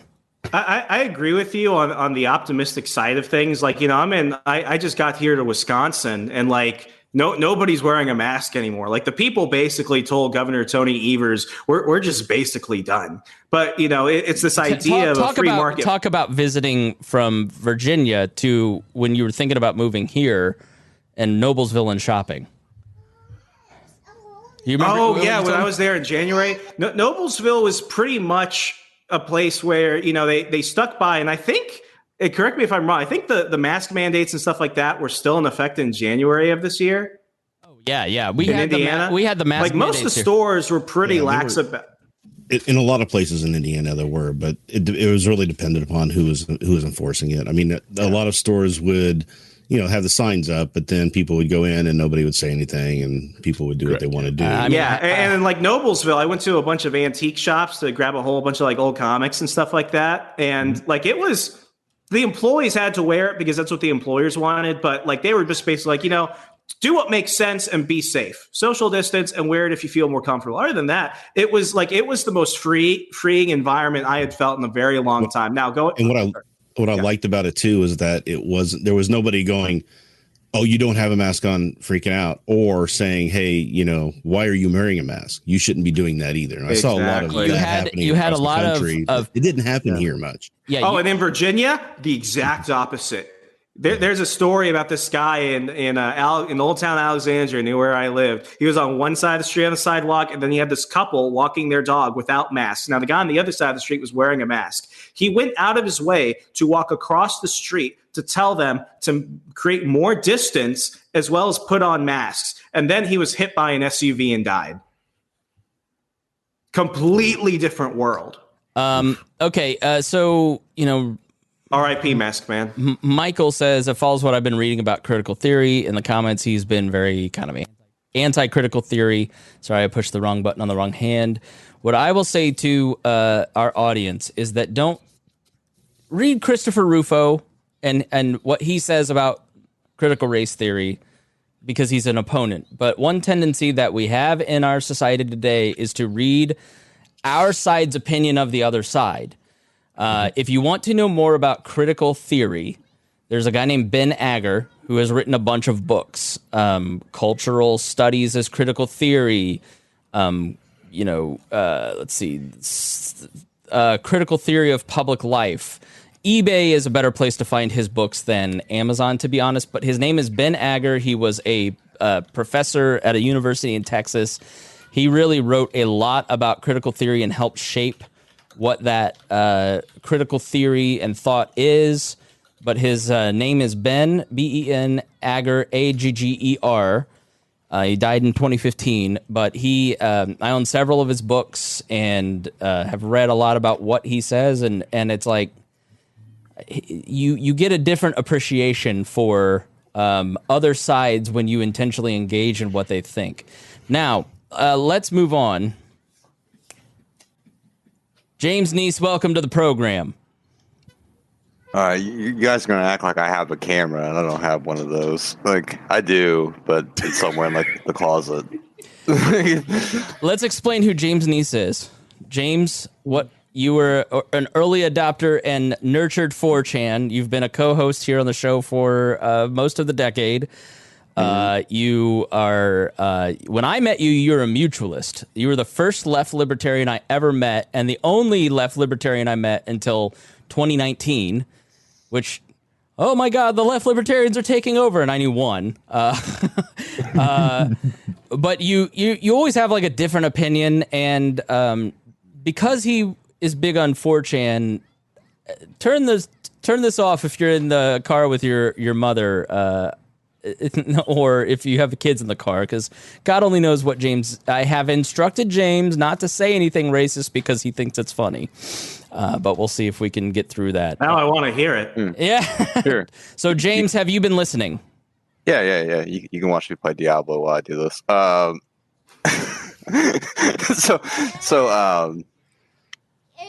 Yeah, I've been listening to you guys like for a bit, right? Just like talked about that, but you really just talked about like boomers, right? So like the people kind of like upset about trying to teach kids a little bit of Marxism, right? Like a little bit of that. Is that what you're talking about? Like the angry kids? Yeah. I mean, what's your opinion on critical race theory? I know you are a philosophy major. I don't know. Like I would think like when I heard it the first time, right? Like someone like said it was like based on like the critical philosophy of like Germany at the time, like back in the 70s, where it's like, I need to replace it like this. But for like the most part, like if you examine this, right, I want to look at it from a normal perspective. It's just the people that think like, remember when you send your kids to college to become like a bunch of liberal communists and stuff, right? It's like, oh, if I send my kid to college, that's what turns them into Marxism, and it's that, and not like the 500K housing market. Like it's definitely that, right? So like when I was watching like this like town hall of like a bunch of boomers fighting about it, right? So I wasn't laughing because I disagree. I've never heard it put that way. That's really funny. Sorry. No, it's what it is, right? It's like you watch them at the town hall where they're like, oh man, I'm like super, super mad about this, right? And it's just like the same like 56-year-old dudes that are still on Facebook that are like, like you're definitely going to be like, a communist if you go to college. And it's like, it's not even that. It's just straight up like you're just mad because you want to ban something, right? So like I don't even know how you're going to ban it. Like how you going to like if you're going to make it like illegal in the school, right? Because I think like some legislatures are like, well, I'm going to make it illegal.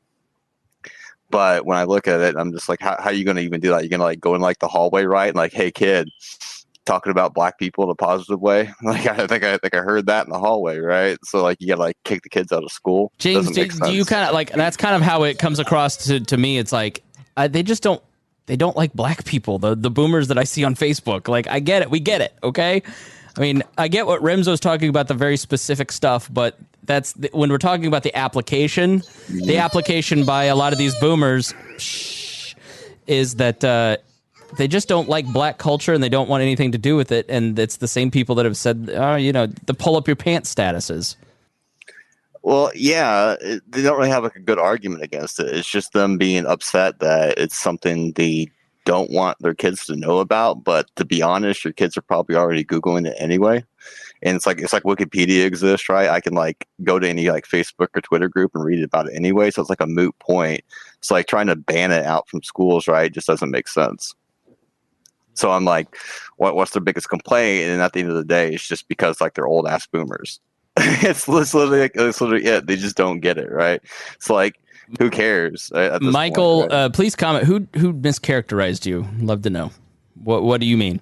I think you did because you said that he was in the comments critical of critical race theory. All right, fair enough. I apologize. I feel that was fair. I apologize. No, I mean, I'll be the CEO of racism if you want me to be the CEO of racism, right? Like, it's cool, but at the end of the day, it's just, I don't know, like, everybody's getting mad about it, but I think it's just because they need something to be outraged about, right? Like, blue team won. Like, now the blue team won, I have to make some shit up, right? Like you're not learning it in like your first like year of college. Like your kids aren't like Googling it. When I was like 15 years old, there's like kids in like my like hometown, right, that have like Blogspot, right? Like this old ass like platform. It's like, well, we got Blogspot, and they're just talking about communism all day at like 15, and that's like back in like 2004. And this is before like a bunch of social media. Like at the time, it's just MySpace. Yeah, but I mean, it's not nothing new. Yeah, I mean I don't know. I mean, Remso, go. Well, I real quick, and I think I just lost what I was just going to say now. All right. No, it's when you've got people like Matt Gaetz calling out Mark Milley about. Oh, we should play that. Oh my God, it's just. Remso, that's what we're at. Though. Go ahead, though. We've disparaged boomers. Defend your fans, the boomers. Go ahead. All right. So, like, as you can see right now, no, like, not James. Right now, Remso, right now shut up, James. Remso. Dude, the boomers got no love for me. They think I'm a left-wing hack. Yeah, that's right, Rhinehold. You could laugh at that part. It sounds like you're defending boomer ideology, but go ahead. It's okay. I mean, this situation, they're right about it. And I mean, James brings up some good things. I think when you go ahead and you're just going to go ahead and outright ban this stuff, that's really bad, because what that's going to do is that's going to enable the worst tendencies from the people you expect to go ahead and fight against. I think the biggest problem here is twofold. One, people don't actually read it. They don't understand it. And secondly, and to go into the Mark Milley point, like I didn't agree with all of what he said, but what he was basically defending was a free exchange of ideas. He mentioned he read Karl Marx. It doesn't mean he's a communist. He read, Mein Kampf. Doesn't mean he's a Nazi. We need to have these things. And honestly, when you look at critical theory in any abstract from a social studies perspective, all it does is allow you to see things from another way. Now, that's going to make it sound like I'm contradicting what I said earlier. The problem is, and Rhinehold brought this up earlier, the public education system itself is not going to allow that, whether it's through K through 12 or through public universities. When we bring in one theory, typically it's replacing another in both the academic level, but also the social level. And this is what we're seeing with the universities is they're clamping down on what courses are offered, who's allowed to speak, which professors can reach tenure. If you want to have your kids not be racist, the last thing I think you want to do is to put them in public education that's going to teach them not to be racist. And I think that's where a lot of conservatives, like I get frustrated with them because it's like, if you didn't enable the state to come this way, you wouldn't be dealing with the worst results. George Bush is the worst president of my lifetime. I'll say that. Not only did he destroy several countries and destroy our nation with trillions in debt, but he also is the baby daddy of Common Core through No Child Left Behind. That's Republicans who brought that. And when I was at Freedom Works talking about Common Core, I rarely wrote about it. You can go ahead and see my column over at Freedom Works from 2015 through 2016. Who did I go after? Bobby Jindal. Oh, no one liked to talk about how old Bobby was a fan of Common Core. Jeb Bush, Chris Christie, Bob McDonnell, Scott Walker, a governor I like, but Scott Walker brought it in. And when did they go ahead and start opposing it? They started opposing it when parents, Democrat, Republican, Libertarian, Independent, started looking at what was actually being brought through with Common Core. And they were like, this is some shit. And then when Republican governors began to realize, crap, we're going to lose the homeschoolers and all these other people, the Union of the Right, that's when they were like, well, I'm defunding Common Core. No one ever asked who funded it to begin with and brought it into their states.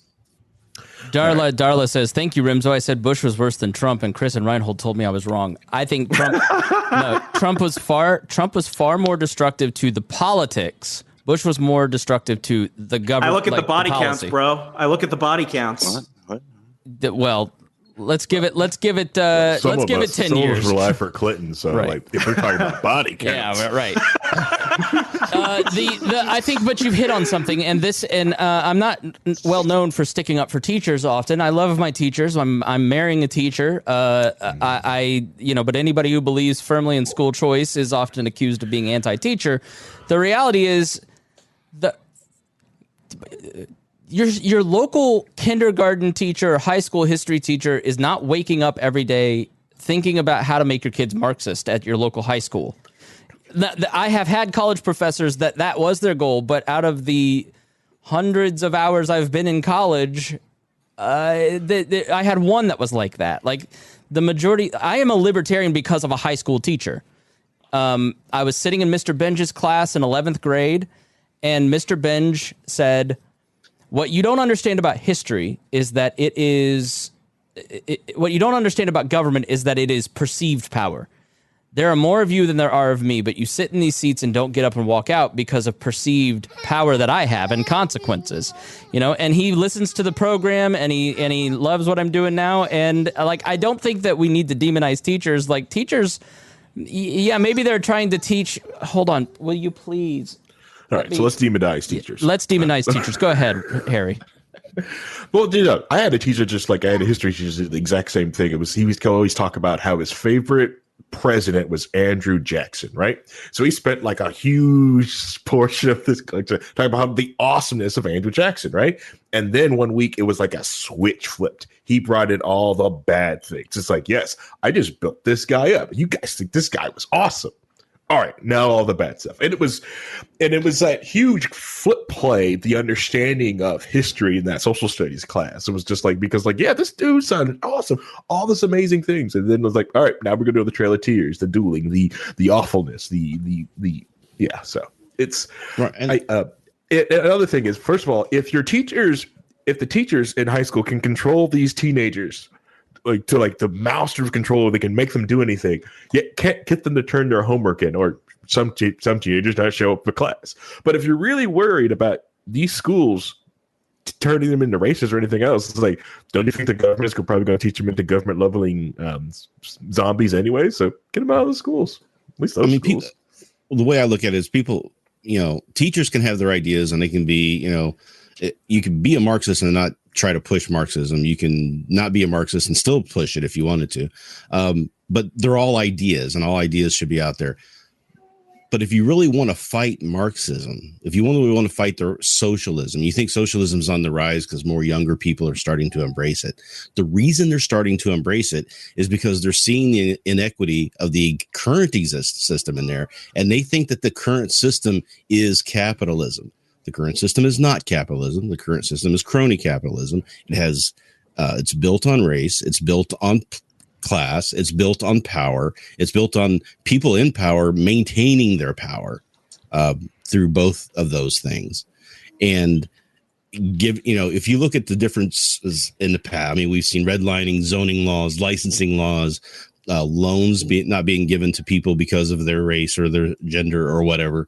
There was a joke about somebody saying that roads were racist. Well, they weren't saying roads were racist. They were saying that the highway system, when it was put in, displaced a lot of black communities because that's where they chose to put the interstates, right? It was just very disruptive, and it was specifically done for that reason. So understanding all of that, I think, is very important. And that's what I like about critical race theory, is it's trying to look at that and examine that. But if you want to stop the rise of socialism, as I said, we need to do a better messaging, and we need to do a better system than we're doing now. And we have to stop. I see a lot of people on the right who are just defending, and that's really what conservatism is defending the infrastructure and the systems as they are, right? They want to defend those systems, but those systems are flawed. Those systems have problems, and we should be fighting to get those changed in a better way for people, so that younger people, when they see that they have a different way to go, a different path to think about it. That's all they see is capitalism is bad because of what we see with the inequalities. We need something else, and they only know about this other thing, right? Yeah. We need to do a better job of getting the ideas that we have as libertarians and the individualism and the liberalism back to their faces and show them that there are better ways of doing that. Nah, you're too deep, bro. You're too deep. Go ahead, James. Go ahead, niece. It's like, well, if you can show them a different way, right? But like, let's be real, right?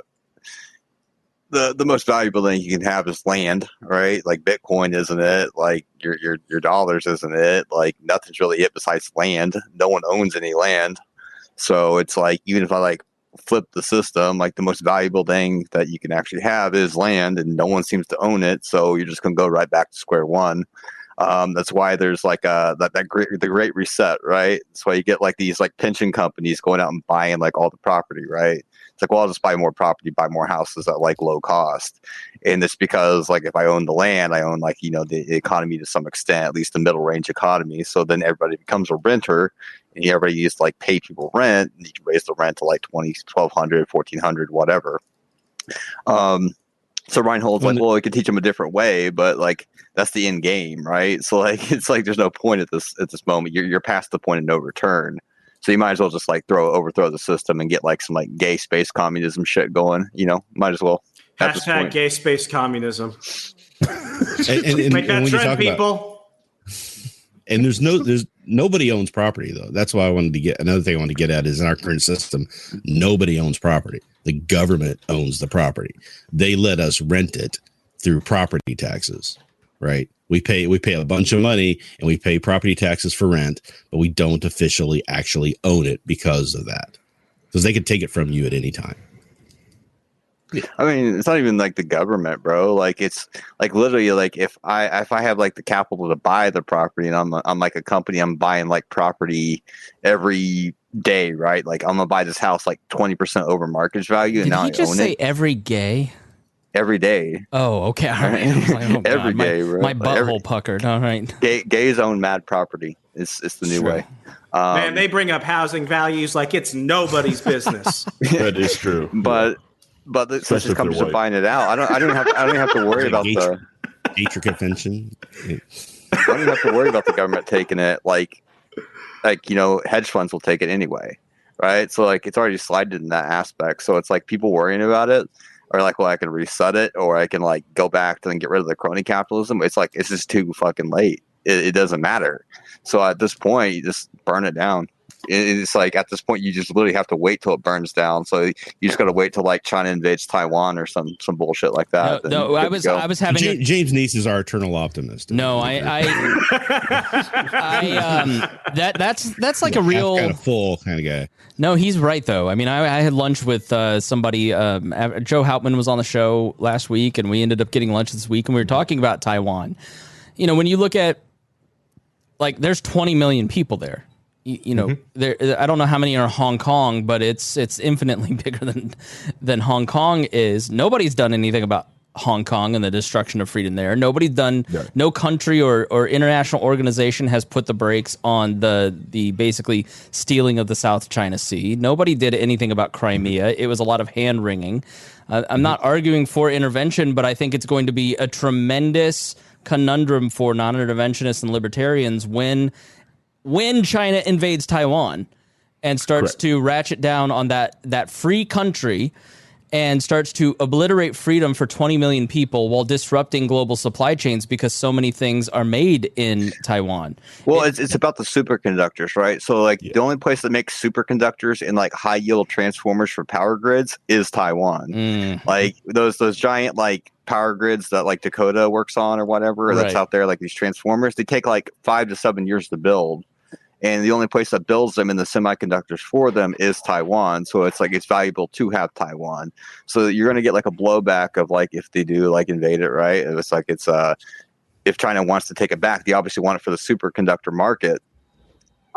But is like America going to defend it, or is like the corporate policy of like I can't like really offend China or do anything to China because they have 1 billion people and those 1 billion people pay $5 a day for like my stupid products and I can't get rid of that, you know?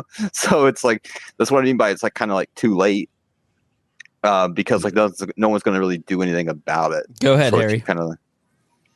Well, yeah, it's the Taiwan also has like a lot of that labor. A lot of those tons of different businesses also went there. It is, and we're right now like this massive red zone of like when China is actually going to do it. If they're going to do it, it's going to be here the next like 5, 6, 7 years because of one. They're probably only going to do it like everyone's like they're going to do it this year. It's probably not. If anything, it's going to be ramping up forward until after the Winter Olympics. That are going to happen in what is it, Beijing in 2022. They're not going to probably do it this one because they want to save face. They still want people to like them. They want people to look nice at them. And after the Winter Olympics, right before like their 100-year celebration, that's when it's going to start ramping up because they want to be able to get Taiwan, and then everyone's just going to memory hole. Oh yeah, remember they invaded that? Because right now they took over most of Hong Kong, and for some reason our Hollywood or entertainment industry just allowed that to get memory hold. No, no one really wants to talk about it or bring up even I'm even worried about even saying the words like "Free Hong Kong" here on Twitch because of the simple fact that like I can get us pulled right there easily. Yeah, my in-laws are about to go and drive to Chicago this coming week to pick up 5 orphans from Ukraine who were orphaned in the Crimean War, and like we followed that a little bit, but it had never occurred to me that there was orphans from that war, right? Like, because the American press didn't really talk about it. How much of Hong Kong was really like during the crackdown of Hong Kong, YouTube changed all of their policies and you couldn't get alternative viewpoints. Like the Scott Horton view of Hong Kong and what was happening there wasn't on a YouTube search. It was ABC, and like they were talking about the drama. They weren't talking about the real hard effects. Like this to me is this stuff is like to me why it's much more impactful for people than a lot of the culture war stuff because people are going to die. There is going to be millions of people that will be killed if and when. And don't be fooled. I know a lot of people love to celebrate the lab leak theory being validated because the press sucks. But there is no doubt in my mind that part of why Joe Biden gave that such a big lift in credibility when most presidents wouldn't take that step of validating something that their political opponents talked a lot about. I have no doubt that Joe Biden and the Democrats and the press are doing that as a pretext to build anti-Chinese feeling in this country in case they need to take a step towards military or some sort of aggressive act towards China, be it sanctions or military action. Don't be a useful idiot on that particular piece of information. Correct. And with language, let's understand, like, we're not talking about the Chinese people. The Chinese people are great people. We're talking about the CCP. Okay. Yes. The Chinese Communist Party. That's the problem. That's the government organization that is doing the worst harm to human beings, period, on the planet. Okay. We're talking, this is an organization that overfishes, has to completely just destroyed the marine life in the China Sea, like outside their own nation. That's why they have to make these awful port flotillas that has gone through and just massacre most of the marine life. Has had to walk back from going to the Galapagos Islands last year, but no one freaking heard about that. Like, oh yeah, you're making this crap up. Heck no. The CCP try to take out freaking endangered species while the Galapagos. They pay off people in Africa so they can go off and overfish over there. Like, it is a terrible organization that is just destroying this planet. They create 20% most of the carbon emissions that are in the environment, and no one gives a damn. You want to, if you really care about climate change, you want to do something about freaking China. Well, sorry, the CCP, they're the ones that's doing this. And everyone wants to get upset and look at what happened with the Miami tower collapse. Dude, that's a daily freaking occurrence in the CCP. Some of the crap apartments they build up there, endangering the Chinese people's lives. Yeah. So this is the stuff that matters but it's not the stuff that the public wants. It's not the stuff that they click on. It's not the podcast that they download. It's not the thing that's going to get politicians donations. And for Republican politicians, critical race theory is the thing. And so let's end with Matt Gaetz grandstanding, the ultimate grandstanding politician who just couldn't be more shameless. And so this is him talking to Joint Chief of Staff Milley, what's his first name? Mark Milley, about critical race theory and how. So what you have to understand is that conservatives now, in the way that they view conservatism, which is power to punish the Borg left that is going to take over if they don't have power, they view the last two conservative institutions as the police and the military. And they must protect those two at all costs. It's why you see right-leaning libertarians that have been libertarians for 2 years who don't understand the word really. They have the back the blue flag up, hanging up, because they want to protect the total leftist takeover of the country. Never mind that the cultural power of the political talk right has never been greater in podcasting, in social media. The complete decimation of the award shows as a platform has taken place over the last 3 or 4 years as people have responded and said, I'm out on this. No, thank you. So it's very important to your uncle who talks about the stuff that the military is protected from critical race theory, which is what set this up. And Mark Milley gives a very classically liberal answer to Matt Gaetz, who is not a classical liberal or a libertarian. He is an authoritarian, right-leaning politician, if he has any ideology whatsoever. It's not to say that he isn't right on some issues, but in general, he's auth-right. So let's play this from a congressional hearing this past week with Mark Milley. In my previous discussions with service members and particularly officers, I would hear about complaints over parts not arriving on time, long deployments, and in my more recent discussions with those officers, the number one issue that they raised to me with concern, often unable to speak publicly for fear of the type of retribution that Lieutenant Colonel Lohmeyer faced, they say that your stand down regarding extremism did not help our military. It hurt the military. And I want to share with you that perspective, that it caused service members to otherize one another. It impaired group cohesion. And interesting to me is that I've heard those sentiments most frequently from units that are majority-minority, that this was not particularly helpful. So I wanted to give you the opportunity to maybe share with us more specificity regarding the definitions that seem to be a challenge when Ms. Hartzler was asking questions. How should the Department of Defense think about critical race theory? Could I make a comment, Secretary? I'm sorry. Well, I'm very limited on my time, General Milley. Well, I just want to make a comment that the feedback I know, but I've gotten I've asked the question to Secretary Austin. I don't know what the issue of critical race theory is and what the relevance here with the department. That is Lloyd Austin, the first black defense secretary, saying to Matt Gaetz, who lives online in a very online world, that I don't know what critical race theory is, and I don't know what you're talking about. Do not teach critical race theory. We don't embrace critical race theory, and I think that's a spurious conversation. And so we are focused on extremist behaviors, and not ideology, not people's thoughts, not people's political orientation. Behaviors is what we're focused on. I would like to yield some of my time to General Milley because I know that he had some comments that he wanted to make when Representative Gaetz was talking, as well as Mr. Waltz, about a similar subject of the stand down and race theory. Would you like a minute or so to comment on that? Do you remember what your line of questioning or thought was there? Sure. First of all, on the issue of critical race theory, et cetera, I'll obviously have to get much smarter on whatever the theory is. But I do think it's important, actually, for those of us in uniform to be open-minded and be widely read. And the United States Military Academy is a university. And it is important that we train and we understand. And I want to understand white rage, and I'm white, and I want to understand it. So what is it that caused thousands of people to assault this building and try to overturn the Constitution of the United States of America? What caused that?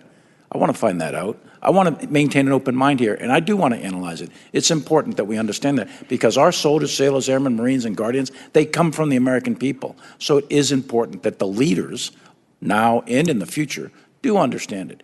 I've read Mao Zedong. I've read Karl Marx. I've read Lenin. That doesn't make me a communist. So what is wrong with understanding, having some situational understanding about the country for which we are here to defend?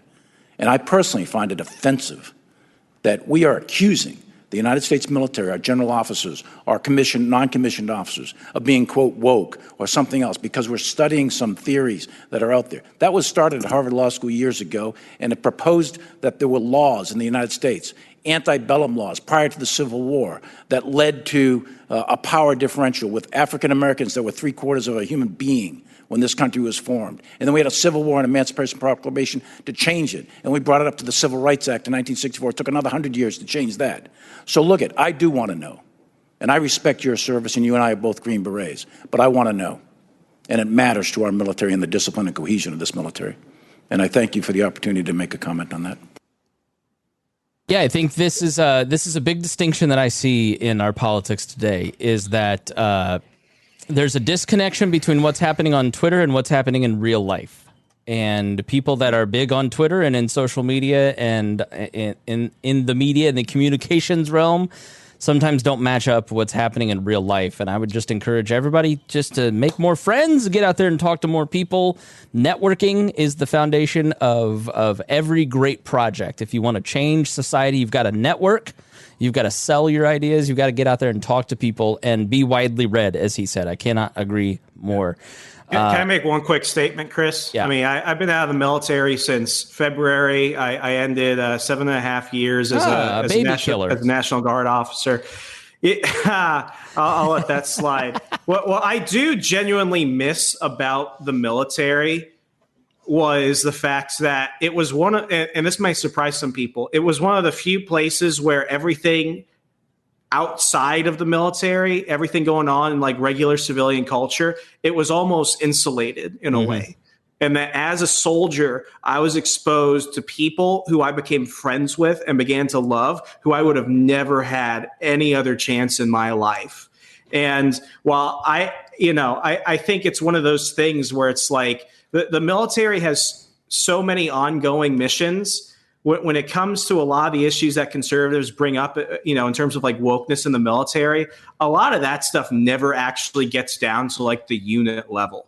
Like there's so much other stuff going on that the things that I think your regular American on the left or the right thinks that is actually really going on is where everyday life of a soldier, a Marine, a sailor, etc. Like it doesn't. Like our job was to like defend the country and fight wars. When you're doing that, you begin to really understand what matters and what doesn't matter. Yeah, seems like that's just a comment. No, I think I don't. I've through my interviews on Now Hear This and just the amount of friends that I've had that are in the military, and the military guys are like the number one group of our audience. Dennis was in the military. No other, and my business partner, if you want to learn podcasting from me, go to leadersandlegends.net. But Robert was in the military, and he makes the point that there's no greater group that displays social cohesion than military service. And as Harry said, leadership, the service guarantees citizenship. Like, and by that I think you mean, Harry, that like it's sort of what Robert always says is like service gives you a different mindset about the community that you serve. And I know a lot of libertarians, including myself, kind of, look at anybody that draws a paycheck from the government and calling it service. We find that icky. But there's, in terms of interracial harmony, Remso, it doesn't seem like there's any group that is more walking the walk than the military. I'm a chicken hawk, so I didn't serve, but is that the case? Yeah, and I mean, I just want to also point out that when you compare us to a lot of conservative networks, there are more veterans here speaking on wall than there are anywhere else. Me, Rhinehold, Caleb Franz was a guardsman as well. Like, we didn't just come to these things just because it became popular at one point. I served in the meme wars. I served in the meme wars of 2016, Remso. Oh, I salute you, sir. Thank you. So, and that's just something I've noticed before. So there was a time in my life when I was kind of figuring out where I fit politically, and if you go back and look at my early writing from, let's say, the 1990s on the forums I was working on them, I was much more right leaning, I think, than what you would call me today. Now I see myself as straight down the middle libertarian. A lot of arguments about that, I'm sure, are going to be thrown around. But that's where I show up when I do the Nolan test and stuff like that. But I was under the impression for a long time that, if we just would quit talking about race, we might lose a generation or two, but the younger kids won't be confronted with it and they won't have to deal with it, and it'll eventually go away. Yeah. And I realized a while ago that, and I see that comment a lot in certain groups in the libertarian movement. And I realized a long time ago that that's just not how. Dude, that's how I grew up, and that's part of why the pat down has been so uncomfortable for me, because I grew up in a place with 98% white people, 2% Muslim, where I didn't have black friends. I didn't know a black person until I met Abdul in college. Like really know people, like care about somebody. Like it was, I was never faced with racism or the ideas of race, and like it's not that I was racist and didn't seek that stuff out, it's that I was sheltered from it. I was protected from it. And the confrontation of going through that, like learning about Miss Pat's life and understanding where Dion's coming from, it's been great for me. It's been enriching in my life. And I think this is kind of an interesting comment. Interesting to make the argument for forced interactions with uncomfortable ideas and ideals in the military, but not in school. So, that's not what I'm saying at all. Okay, go ahead. I agree that's not what that's not what Remso's saying. I mean, the thing is, there's a lot of people on the right who say they don't like their kids going to college because when they go to college, they're going to be taught socialism and they're going to learn different things than what we taught them, and they're going to be different people and blah blah blah. But what happens is they're not being taught that stuff. It's that they start interacting with people different than themselves. They start getting a wider worldview in a college setting. Just like in the military, you get a much different worldview because you're not isolated in your kind of little areas. So they start to grow a little differently and see things in a different way than maybe their parents did or what they were seeing before. And I think that throws a lot of parents into kind of a fear that the schools are doing this to them. The schools are just kind of opening up branches of views that they weren't exposed to before. That's all that is. Yeah, Remso, whether you're actually teaching your kid or Harry, please, we're trying to have a conversation. Let the minority speak, Harry. Remso, defend yourself real quick, and then Harry does have the last word. Yeah, no, by what that comment was basically saying, it's like, we're not forcing a theory to be taught West Point, the Air Force Academy, or anywhere else. I was saying that you learn that through interactions, through going through your job, through going through your training, through the shared experiences. What my criticism of CRT was, especially from K through 12 education, where it's being implemented, and also at the underground level, is that is replacing core curricula that is set up in the curriculums that the school districts approve, that is then being applied through different syllabi by teachers, where that is what you're going to be focusing on, and that is the structure. And it's one worldview. What I love about the university, and people make fun of Liberty University, but I read Karl Marx at Liberty. I read a lot of things at Liberty that I don't agree with, but my professors wanted us to go ahead and read it because it would make us more worldly. When you expand your thought and you give people the options of that, and then you expose them to different things equally, that's fine.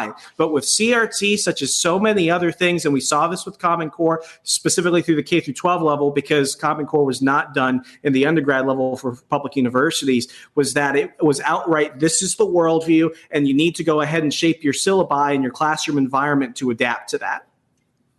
All right, Harry, final word on this episode. What I want to reiterate was a lot of the times is like you teach somebody something and they're just regurgitating what you're saying. They're not really teaching them. There's nothing, they didn't really take it on. And I think a popular phrase we've been saying, at least in the Discord, is like, this is a core memory. I'm going to hold on to this. You didn't really teach them that. They just regurgitated, or they had your political view just by osmosis of being around you. And since that's their political view and they're just getting it by osmosis by people around them, you put them around those type of people, they're going to pick up that type of worldview. So if you really want to, you should just teach your kids I see it as like, now growing my child up, is just like the basic principles to examine the world through. Like the non-aggression principle is a great starting point from that.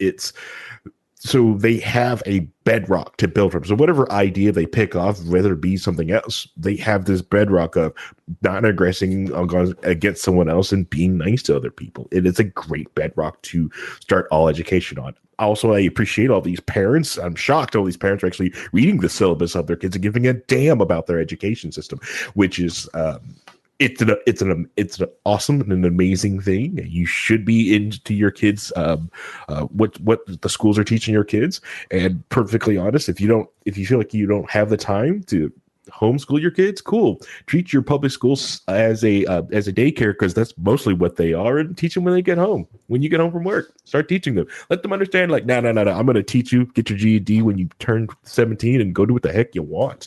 It's most inexpensive. Colleges will take your GED, and a lot of trade schools will take your GED, and you just keep moving from it. 10 years on, no one's going to care what you got. So. Very good. You look at the comments section and you can watch the video and see them pop up, and we're on different things, and we're also just a second. We're gonna go to the pool and do. Reagan and I are gonna go do it. Chris, tell her a man is talking. We're gonna go do trad dad stuff, and I got my American flag shirt on. We're ready. Hold on. Well, let's see. All right, mommy's gonna have to help her. The tablet fell behind the couch. So anyways, if you look at the comments section, if you listen to this show, that's the point. People who have a lot in common, who have disagreements, can have a conversation about this stuff. Hopefully you learn something. Hopefully we're modeling some good behavior, other than when we had to take Nice out of the conversation because he was scrolling 4chan on air, and so we can't have that. But yeah, please, if you got something out of this, please share it with your friends and family. We appreciate you listening and watching so much, and we will see you all very soon.